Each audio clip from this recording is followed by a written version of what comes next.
السلام عليكم ورحمة الله وبركاته. كل سنة وحضراتكم طيبين وبخير. رمضان كريم على الجميع يا رب العالمين. إن شاء الله النهاردة هنعمل وصفتين أسهل من بعض، ووصفتين يعني الوصفة التانية فستق الكداب ده بمكون بسيط جدا جدا جدا.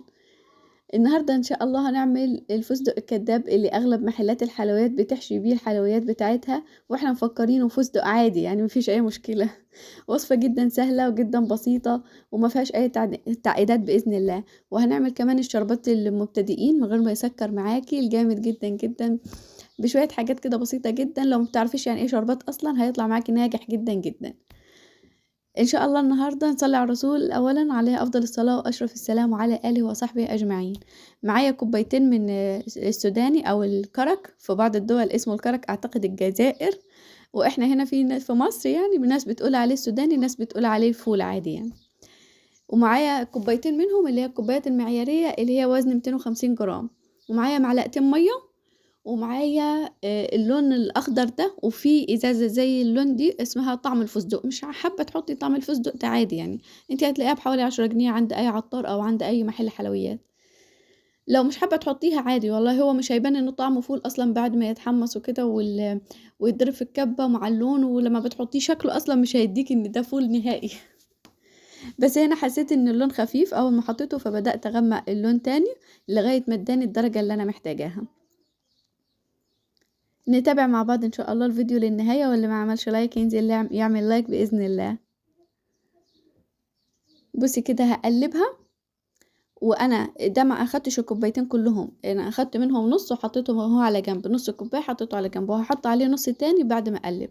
الفول ده مش متحمص، انا هحمصه دلوقتي هنحمصه دلوقتي مع بعض، وهنشوف هنعمل فيه ايه. بعد ما قلبنا كده خلاص، كده كوباية اخدت لون تمام، والنص الكوباية التانية ده حطيته قلبته معاها. وبعد ما اهو ده طعم الفستق اللي انا حطيته، تحط منه نقطتين تلاتة كده بس. وهنا بعد ما هحطه في الكبة وقلبته هحط عليه نص كوباية فول تاني من غير ما اقلب خالص، يعني هسيبه كده يتجرش معاه في الكبة. هضربه في الكبة على مرحلتين، المرحلة الاولى قبل ما احطه في الفرن، المرحلة التانية بعد ما هحطه في الفرن وهطلعه يتحمص كده.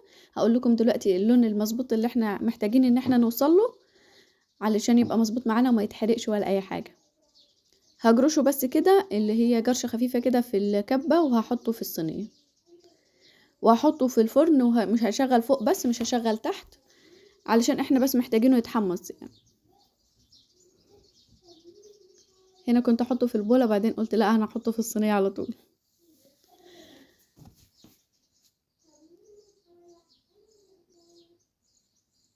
هحطه كده في الفرن، وجيت هنا في الجنب ده رحت ايه اديته لون تاني كده، الجنب اللي هو من ناحية البراد الاصفر ده اديته لون تاني، بس لبست جلافزة لان الالوان حسيتها ان هي هتبهدلني.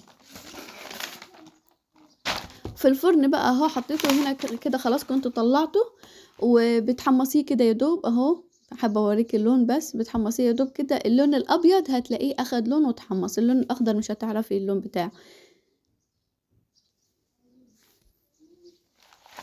بيبقى بصراحه جميل جدا جدا والله، ومش هتفرقيه عن الفستق العادي.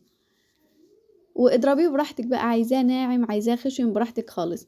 الفستق الكداب ده بيتعمل بيه حاجات كتير جدا، بنزين بيه البسبوسه، او بنحشي بيه قطايف، او بنحشي بيه كنافه، او بنحشي بيه الجلاش، او بنحشيه مع القشطه الكدابه.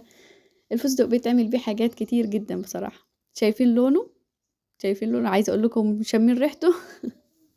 بجد طعمه حلو جدا، جربيه ان شاء الله مش هتندمي. حاجه حتى تغيير كده. وبالفول السوداني وعملنا احلى حاجه نزين بيها.